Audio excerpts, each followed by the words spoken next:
Hello everybody, welcome again to part 2 of LPDO. Now LPDO stands for loose pieces drop off, and in today's lesson we are going to be looking at this principle being applied by one of the great chess players of all time, in my opinion, Robert James Fischer. In this game, Robert James Fischer was playing against Samuel Reshevsky in 1958. Without wasting much time, let us dive right into it. So Fischer started with e4. Samuel responded with c5, knight, and this opening by black carries the name Sicilian defense. Black played g6,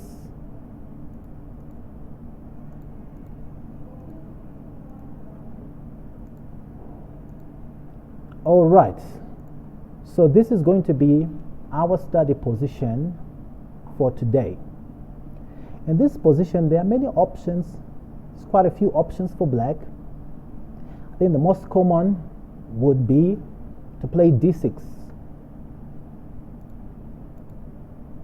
Okay, or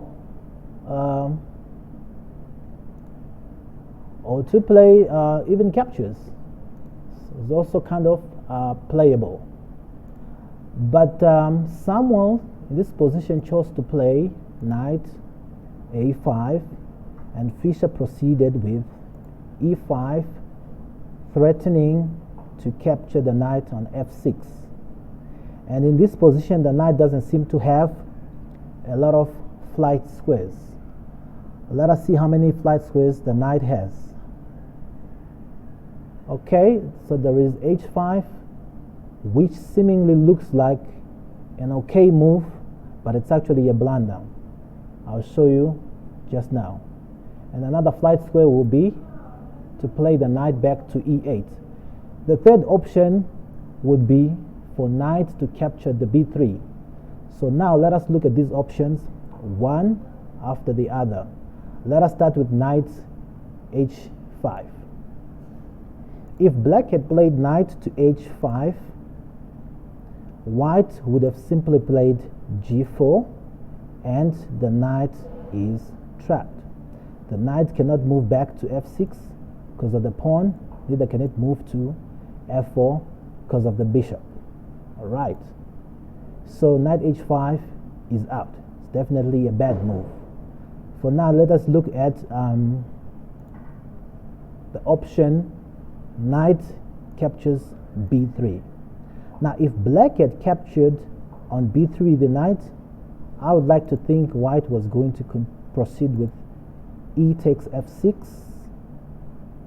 and of course bishop takes f6 I think is out, because after pawn captures b3, white is material up. Okay, white has got more pieces, more powers. So I think in that position it would be forced for black to capture the rook. And after black captures the rook, I think white would proceed pawn takes g7, and black could play knight takes c2 check first. At least in this way black will be losing the knight to, at least after capturing a pawn. Maybe queen takes and king takes. Now in terms of material, in terms of powers of the pieces, it's almost equal, but I think this position offers much better chances for white than it is for black. And I think most players would agree with me here. They would prefer the white pieces than the black pieces. All right, anyway, let's get back to our study position.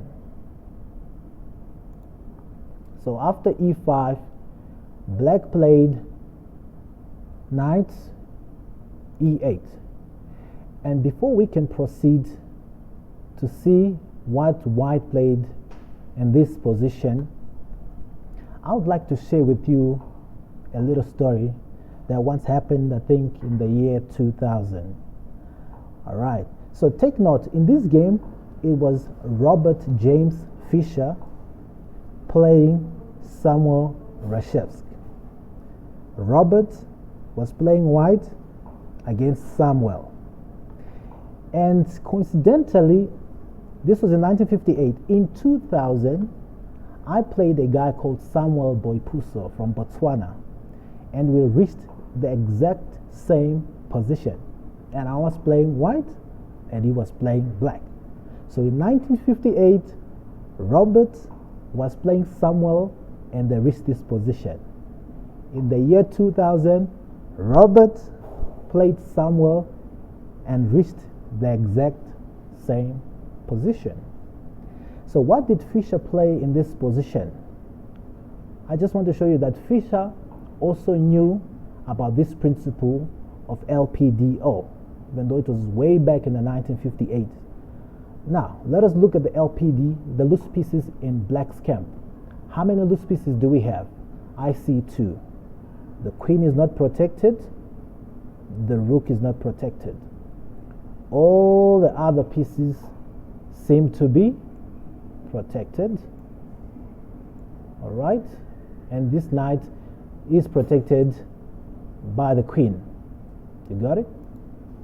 So, according to our principle of the LPDO here, white must look out for the queen or the rook. He must try at least to win the queen or the rook. So how did Fischer proceed in this position? I'm sure Fischer must have been thinking, how best can I attack the queen in this position? And from the look of things here, there is not many ways for him to attack the queen. I think he only has got 2 ways: to play the knight to e6 and the knight to c6. But to play knight to e6 right away might be ill-advised, because of, if you play knight to e6, black has got f times e6, and this is simply winning for black. And if white had played knight c6, black has got 2 ways of capturing the knight. He could capture with his knight or the b pawn. So again, I don't think this move is a great move. Okay, where were we? Sorry. Okay, just here. So I think white then started calculating, started to imagine things. Like, if only this pawn was not there, knight e6 would most probably be possible. If only this pawn was not there, knight would be able to capture the queen. And if this pawn was to capture, this queen would then capture the queen. Now remember, the knight is on e6, and this queen does not have any flight square, because if the queen was to come to c7, the knight on e6 would capture that queen. And if the queen was to go all the way to b6, mind you, the knight is now on e6, which means this bishop would be able to capture the queen on b6. And guess what? That's exactly what happened in the game. In the game, Fischer played bishop takes f7. Robert Fischer played bishop takes f7. And that's what Robert Gwaze did in the year 2000. He also played bishop takes f7. And I remember in my game when I played bishop takes f7, man, I felt so sorry for Samuel Boipuso. Hey, shout out to Samuel Boipuso. The guy thought for like 40 minutes in this position. I don't know what he was thinking about, because from the look of things, he doesn't have many choices here. But he thought for like 40 minutes before he captured the bishop with the king, which is what Samuel Reshevsky did against Fischer. So let us look at all the options for black.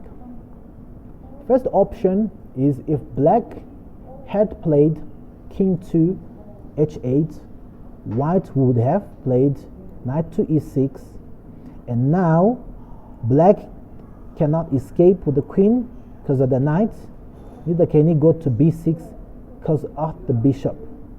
So the only other move that black could only play in this position was to capture. And then after queen captures queen, I think this is clearly winning for white. All right. So after bishop takes f7, second option would be to capture with the rook.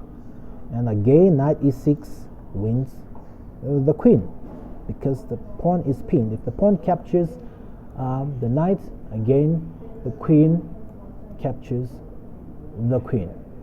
All right. So bishop captures. Black captured with the king. And guess what? White still played knight to e6. And after knight to e6, black does not have many good choices. All right. Black has got only two choices: to capture the knight with the king or with the pawn. Now, if he had captured with the king, I think after queen d5, g4, this would lead to a checkmate. So instead, black captured with the king. With the pawn, sorry. And after queen takes queen, the game proceeded for some more moves, but clearly black was losing the game. Guys, this is all I had for you today, and I hope you've learned something. I'll catch you in the next video. Thank you so much. Shalom.